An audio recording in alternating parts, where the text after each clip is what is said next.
Kita akan membahas tentang kewajiban lancar dan kontingensi, juga kewajiban jangka panjang. Pertama, kita bahas dulu tentang utang jangka pendek. Ini adalah utang harus dilunasi dalam waktu 1 tahun. Jadi untuk membedakan jangka panjang dan jangka pendek, lihat dari masanya 1 tahun, di bawah setahun atau lebih dari setahun. Kalau utang jangka pendek ini biasanya untuk membiayai bisnis, sifatnya juga sementara. Contohnya pembelian bahan baku. Kalau supplier pasti sudah minta 1 bulan sudah harus bayar.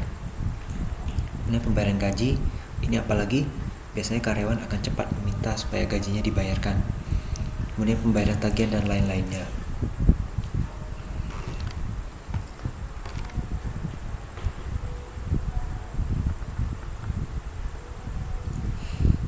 Di sini ada kata likuiditas. Likuiditas itu adalah kemampuan perusahaan untuk melunasi kewajiban jangka pendeknya.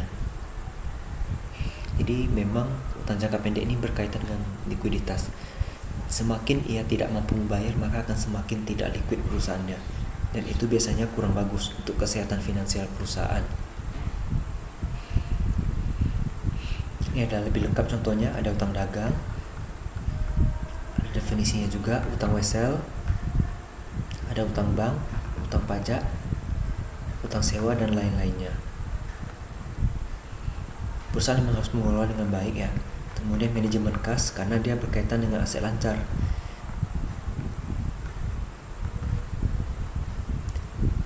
Perusahaan juga harus memperhatikan tingkat utang lancar. Ini kita lihat dari likuiditas. Kalau likuiditas di atas 1 berarti perusahaannya bagus, dia sehat, dia liquid, dia sanggup membayar kewajiban jangka pendeknya. Tapi jika likuiditas itu bernilai di bawah 1, berarti kesulitan dia untuk membayar kewajiban jangka pendeknya. Itu rumusnya kalau current ratio, aktiva lancar dibagi dengan utang lancar. Makanya kalau nilai likuiditas current ratio-nya lebih besar dari 1, berarti aktiva lancarnya lebih banyak daripada utang lancar. Jadi bisa untuk bayar, ada uangnya untuk bayar ya. Salah satu, ini ada beberapa bentuk ya. Pertama ada accounts payable. Ini utang lancar, pembelian bahan baku, biaya sewa.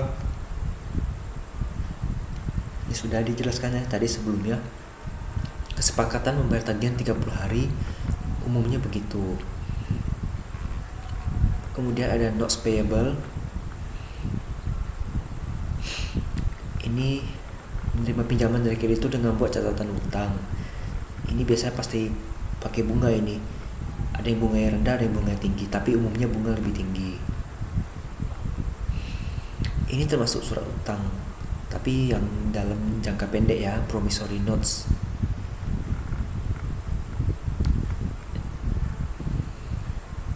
Sini menjelaskan ada kontrak, jumlah uang yang dipinjam, tingkat bunga, dan tenggat waktu pembayaran.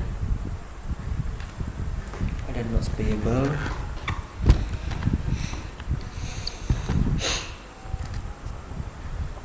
Biasanya bunganya lebih tinggi dari yang biasanya.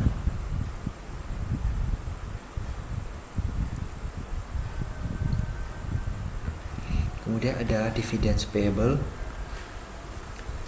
Ketika perusahaan mau membagi dividen dan belum dibagikan, maka biasanya dicatat dulu dalam neraca di bagian utang dividen.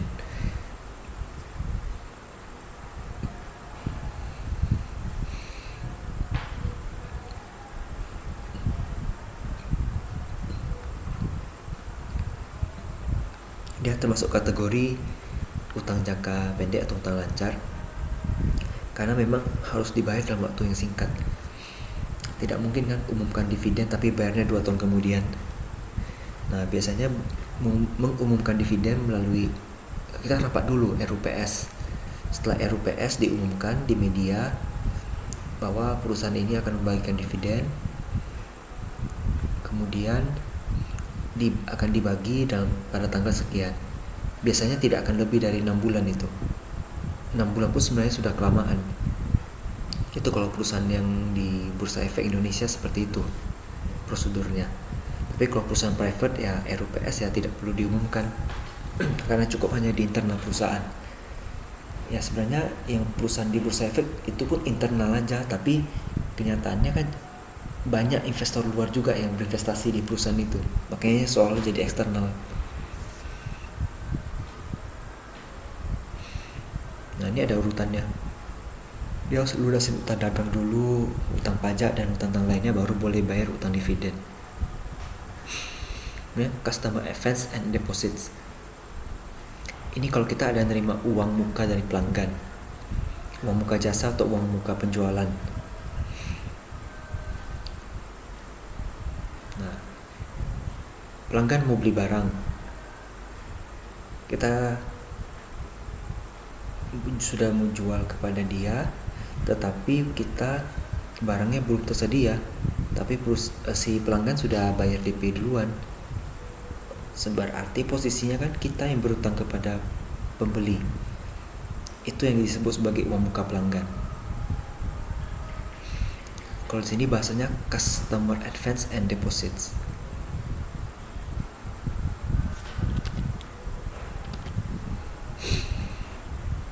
Nah, kalau di akuntansi harus diperiksa kembali apakah yang sudah dibeli oleh pelanggan itu, yang sudah dipesan oleh pelanggan, sudah terrealisasi atau belum. Kalau sudah, kita balik jurnalnya terus jadikan itu sebagai pendapatan atau penjualan. Tapi uang ini pun harus kita simpan dengan baik, kita harus atur dengan bagus juga. Bisa saja pelanggan atau pembeli batal membeli, tentu uang harus dikembalikan. Kalau tidak dikembalikan ya itu berarti tergantung perjanjiannya. Nah kalau rupanya sempat kita sudah pakai dan rupanya barangnya batal beli, ya kacau juga kan untuk perusahaan. Dia harus bisa mengembalikannya lagi. Kemudian unearned revenues, ini diterima dari pelanggan tapi belum disediakan atau dilaksanakan. Ya mirip aja dengan yang tadi ini. Kalau yang ini sih kemungkinan besar sudah pasti akan terjadi. Kalau yang ini belum disediakan dan belum dilaksanakan. Kalau di hotel pesan kamar dulu kan, ada pembayaran tapi dicatat sebagai unearned revenues.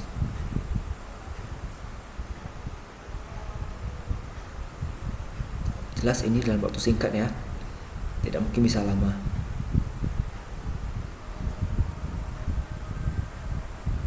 Nah ketika betul-betul sudah dipesan, unearned revenues ini baru dihapuskan dan diakui dengan penjualan di dalam laporan laba rugi. Harusnya unearned revenues ini gabung dengan customer deposits tadi. Kemudian sales tax payable, ini juga ada income tax payable, ini harusnya sama-sama tentang utang pajak penghasilan.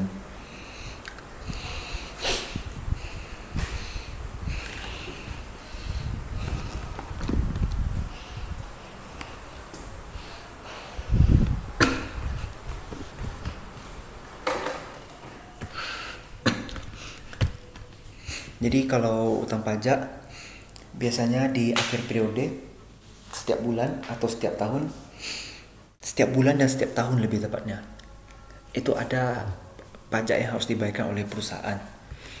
Pajak penghasilan atas gaji karyawan itu kan tiap bulan. Kemudian pajak tahunan itu setahun sekali di Desember harus dibukukan.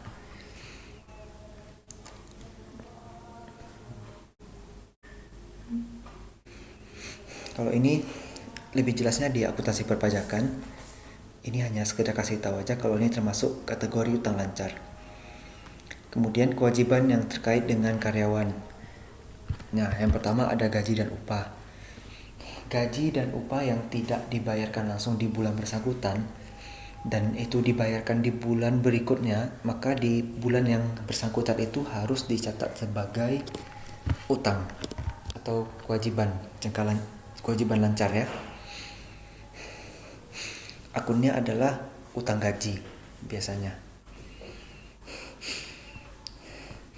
Kemudian ada kewajiban kesehatan.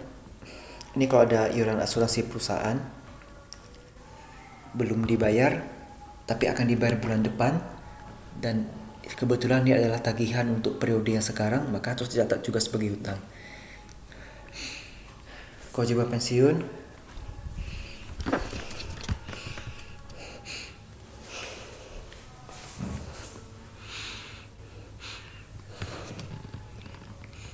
Kewajiban cuti, kewajiban pajak, itu juga sama, semuanya masuk kategori yang utang jangka pendek.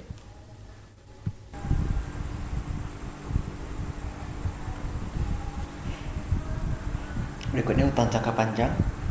Ini berarti posisinya atau masanya tuh lebih dari 1 tahun. Di sini ada contohnya obligasi, pinjaman jangka panjang, dan leasing jangka panjang.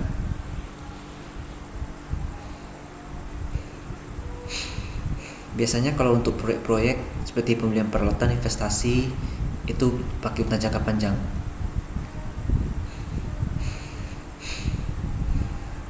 Kemudian ada utang obligasi, ini sengaja dikhususkan. Ini adalah surat utang yang diterbitkan oleh perusahaan supaya perusahaan bisa mendapatkan pendanaan. Dan dia biasanya selalu lebih dari setahun. Kalau masalah bunga bervariasi tergantung resiko ya. Untuk perusahaan consumer goods itu resikonya rendah, biasa bunga juga rendah. Jadi kalau perusahaan yang komoditas seperti pertambangan, minyak bumi itu biasanya tinggi itu. Obligasi ini biasanya bisa dijual surat utangnya itu dengan harga bisa sama dengan harga nominal, bisa lebih tinggi, bisa lebih rendah. Oke, kita belajar tentang menerbitkan obligasi terlebih dahulu.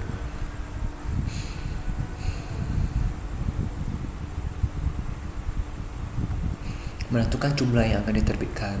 Misalnya 1 miliar rupiah, jangka waktu 3 tahun, bunga biasanya di atas deposito ya, berarti sekitar 7% biasanya.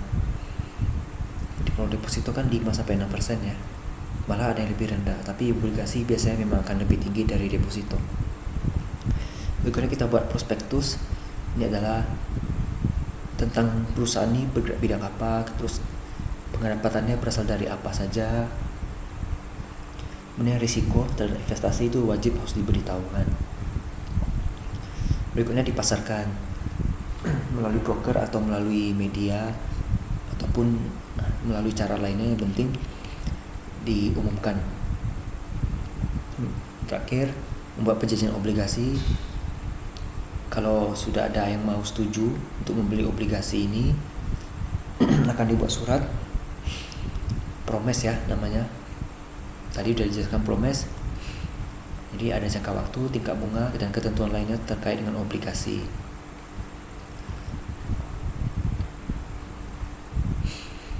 Jenis obligasi, yang pertama ada obligasi perusahaan. Ini diterbitkan oleh perusahaan ya. Kalau government berarti oleh pemerintah. Municipal ini oleh pemerintah daerah.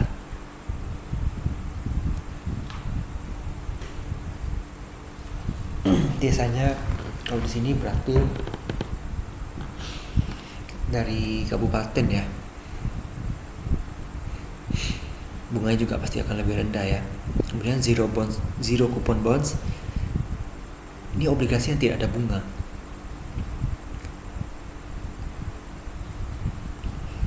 Kalau tidak ada bunga, apa untungnya? Ya asalnya bisa dijual kalau dengan harga lebih murah ini biasanya. Kemudian convertible bonds. Ini yang dapat dikonversi menjadi saham, bunganya juga akan lebih rendah. High yield bonds atau obligasi junk.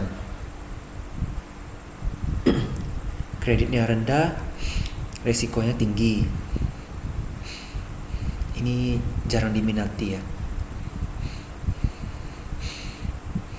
Kemudian penilaian dan akuntansi untuk utang obligasi.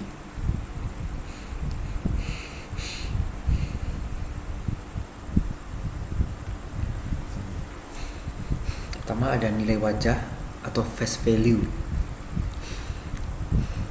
Ini harus dibayarkan perusahaan kepada pemegang obligasi pada saat jatuh tempo.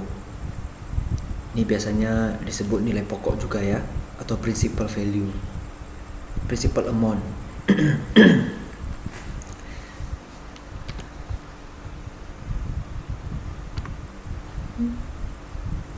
Kemudian tingkat bunga, ini bunganya tetap atau bunganya floating atau berubah. Kalau di Indonesia ada yang namanya obligasi retail, ori, sama suku retail itu yang bisa suku bunganya floating. Meskipun dia floating tapi tetap ada dasar bawahnya. Dalam artian misalnya yang dijanjikan 5%, kemudian akan floating. Ketika suku bunga Bank Indonesia naik, dia akan ikut naik. Tapi ketika dia turun, lihat dulu. Kalau turunnya di bawah 5%, tetap akan 5% yang dibayarkan oleh pemerintah. Dalam kasus ori dan suku retail. Itu yang floating dengan batas bawah. Kemudian waktu jatuh tempo, ini harus dijelaskan berapa lama ini akan selesai. Kemudian nilai pasar itu ada di pasar sekunder apabila obligasinya mau diperjualbelikan. Bisa lebih tinggi, bisa lebih murah. Kemudian ada metode bunga efektif. Ini untuk menghitung biaya bunga pada obligasi, mengalokasikan beban bunganya sesuai dengan periode akuntansi yang relevan tentunya. Bunga itu yang memang terkait dengan utangnya. Bunga dicatat dengan tingkat bunga pasar pada saat obligasi diterbitkan. Dia dihitung ulang setiap periode akuntansi ya. Misalnya obligasi sebesar $10.000, fixnya 5% per tahun, jatuh tempo 5 tahun. Bunganya ini akan dikalikan dengan harga nilai wajah obligasinya. Berarti kan $500 jadinya kan. Ini akan dibebankan pada tahun ini. Karena tahun ini kita ada pembayaran bunganya. Untuk yang tahun kedua akan dijurnal di tahun kedua. Tahun yang kelima juga akan dijurnal di tahun kelima. Tapi lihat dulu tingkat bunganya apakah masih tetap 5% atau tidak. Makanya ini dibuat per periode, tidak langsung markup di depan. Setiap periode akuntansi harus dihitung biaya bunga berdasarkan nilai sisa utang pada periode tersebut. Jadi kalau kasus tadi 10.000, berarti kan tiap tahun bayarnya 2.000. 5% yang di tahun kedua itu adalah 5% kali 8.000. Dan sisa utangnya $8.000. Jadi tahun kedua hitungnya bukan dari $10.000 ya. Kemudian ada kontingensi, ini adanya kewajiban atau aset yang akan muncul di masa depan karena peristiwa yang terjadi di masa lalu, tetapi kita belum tahu karena ketidakpastian kewajiban atau aset ini belum pasti dan mudah dapat diukur secara akurat. Yang pertama itu ada sengketa hukum. Jika misalnya suatu pengadilan akan memberikan denda kepada perusahaan karena misalnya merusak lingkungan, bisa saja akan diberikan denda, tapi kita belum tahu dendanya berapa. Kemudian garansi produk, ya ini juga suatu jaminan produk ini akan diganti apa-apa saja kalau bagian yang ininya rusak. Kita nggak tahu kapan dan nggak tahu berapa besar biaya yang akan kita tanggung kalau garansi itu akan dipakai oleh pelanggan kita. Nah, ini kemudian ada kerusakan lingkungan. Ini ada juga ya kontingensinya. Kemudian ganti rugi karyawan. Jika suatu saat tiba-tiba perusahaan harus mengganti hak karyawan dalam jumlah besar, maka ini sudah ada dikontingensikannya. Makanya harus dibuat perkiraan. Kemudian perkiraan tersebut akan dibebankan dalam perusahaan tetapi dicadangkan di neraca. Misalnya sudah tahu akan bayar 500 juta berdasarkan nilai taksiran dari seorang pengacara yang ahli masalah lingkungan. denda 500 juta yang akan dibayar di tahun depan. Di tahun ini kita akan catat beban kontingensinya sebesar 500 juta terlebih dahulu. Kenapa? Karena dari pengacara yang dikatakan sebagai orang ahli di bidangnya mengatakan denda paling tinggi adalah 500 juta. Terlepas di tahun depannya itu kita tidak bayar denda ataupun bayar denda tetapi minim, itu nanti akan dibalik jurnalnya. Nah, di sini ada gain contingency. Ini kalau ada keuntungan.